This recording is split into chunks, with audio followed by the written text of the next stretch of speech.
Big changes are coming to the Bears, and they start with a major philosophical shift. From Ben Johnson's analytics-driven approach to Eric Bieniemy's no-nonsense coaching style, Chicago is embracing a new era. Johnson is betting big on the passing game, putting expected points added, EPA, at the center of his offensive philosophy. Meanwhile, Bieniemy is bringing toughness and accountability to a running back room that desperately needs it. Could this be the turning point for the Bears? The pieces are coming together, but now it's all about execution. Buckle up, Chicago. This offseason is about to get interesting. Bears head coach Ben Johnson made his rounds at the NFL owners' meetings in Florida, and naturally, the big topic was Caleb Williams and the offense. With offseason workouts set to begin next week, players can finally step into the building under the new coaching staff. That means it's time to start installing the system, at least in small doses. Johnson had some interesting thoughts on Williams, particularly about tweaking his game. He pointed out that Caleb has spent most of his career operating out of the shotgun, from high school to college. That's his comfort zone. But Johnson wants to test his ability under center, something that worked well in his previous offense. The Lions thrived in the run game and play action using under-center formations, so it makes sense that Johnson wants to see if it translates to Chicago. And here's a telling stat. Last season, Caleb Williams was under center just 252 times, with only 87 of those being run plays, roughly one-third. Meanwhile, the Bears ran play action on just 17% of their dropbacks, one of the lowest rates in the NFL. For comparison, the Lions led the league at 37%. If you've watched Detroit over the last few years, it's clear that a lot of their big plays came off play action from under center. That doesn't mean the Bears need to completely overhaul the offense, but it does mean there's an opportunity to expand Williams' game. Maybe he wasn't comfortable with the footwork last year, which makes sense given his shotgun-heavy background. That's what the offseason is for. Fine-tuning the details. Footwork, drops, pocket movement, those little things separate good quarterbacks from great ones. Johnson talked about this with CHGO's Adam Hogue, emphasizing the plan to push Williams outside his comfort zone. They want to see how much he can handle, how far he can stretch his game, while still playing to his strengths. If he can add under-center play action to his arsenal, that's a huge win. If not, they'll adjust. But the next few months are all about figuring that out. So, how confident are you that Caleb Williams takes a leap in 2025? Scale of 1 to 10, I'm feeling pretty good. Probably an 8 or 9. Johnson is a smart coach. Williams is a talented player, and the roster is better. The question is, how big of a jump? Does he crack the top 10 or 12 quarterbacks in the league? Or is he still middle of the pack? We'll find out soon enough. Now, let's shift to the offensive line, left tackle in particular. Braxton Jones is coming off an injury, and Ryan Poles has made it clear they want competition at that spot. Johnson provided an update, saying Jones is progressing well, but will likely be limited to start training camp. That's 4 months away, so there's still some uncertainty. But if Johnson is already tempering expectations, it's a sign Jones won't be 100% by late July or early August. And here's something that's been a talking point since Jones arrived. They want him to add weight.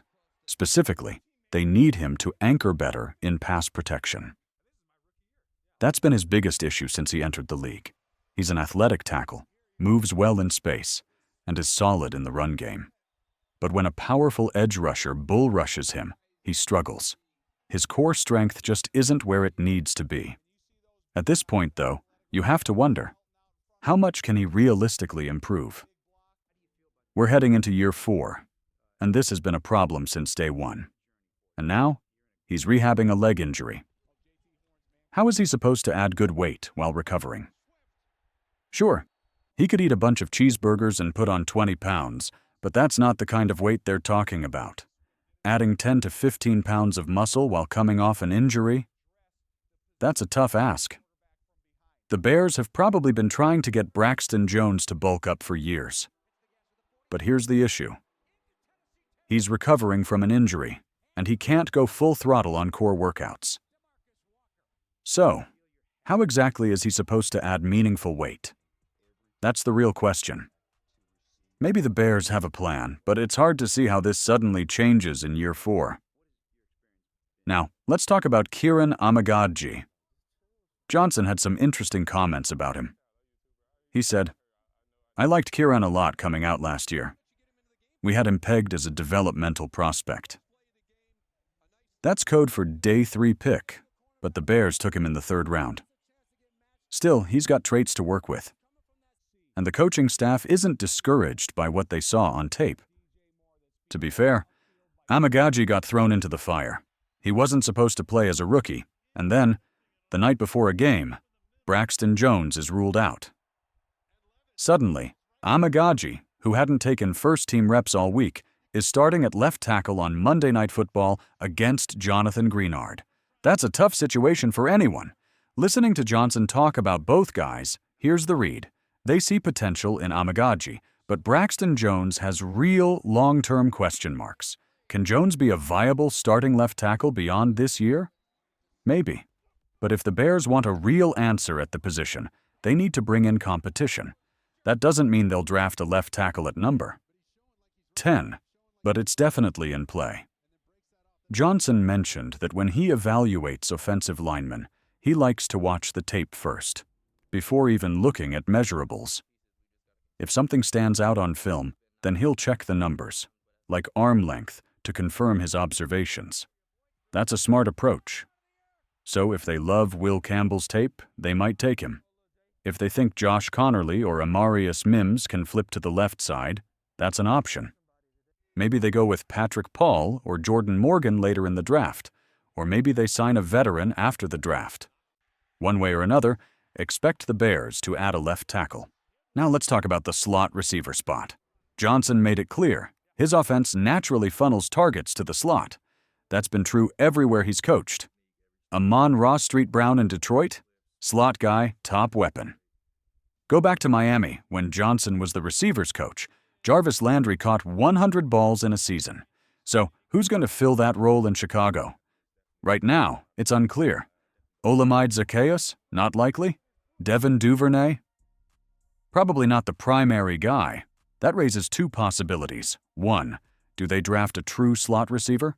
2, do they move DJ Moore or Rome Odunze inside more often? Moore is an interesting option. He's not the precise route runner St. Brown is, but he's better after the catch. And that's something Johnson emphasized. This offense needs more YAC plays. DJ is one of the best in the league at creating yards after the catch. Realistically, it'll probably be a rotation. Sometimes Moore in the slot, sometimes Odunze, sometimes Zaccheaus. Maybe they draft a guy who can step into that role full-time. But one thing is clear, whoever lines up inside is going to get the ball. So who do you think will be the Bears' primary slot receiver? If I had to guess today, I'd say DJ Moore or Zaccheaus get the most snaps in that spot. But right now, there's no true locked-in slot guy. It's going to be about matchups, movement, and finding the right fit. Ben Johnson made it clear. Analytics play a big role in how he sees the game. He's talked about it before, and he doubled down again. One stat, in particular, stood out. Expected points added, EPA, in the passing game. Johnson said, "From our analytics team, the EPA in the passing game is really one of the most critical factors in determining wins and losses. 5 years ago, turnovers might have been the number one. One stat, but not anymore. Teams that finish with a higher passing EPA, they win over 80% of the time. That's a massive number. Now that doesn't mean turnovers don't matter. Of course they do. Detroit lost in the playoffs because they turned it over 5 times, but they also scored 35 points. If they'd only turned it over 3 times, still a high number, they probably win. Here's the bigger picture. This is a refreshing mindset. Under Matt Eberflus, the Bears tried to win every game 2017, playing defense-first, 1985-style football. The game has changed. That approach isn't just outdated, it's ineffective. With Johnson, it's different. He's saying, let's be aggressive. Let's push the ball downfield. Let's take some risks. If that means the quarterback throws a few more picks but also generates more explosive plays, so be it. The numbers show that's the path to winning football.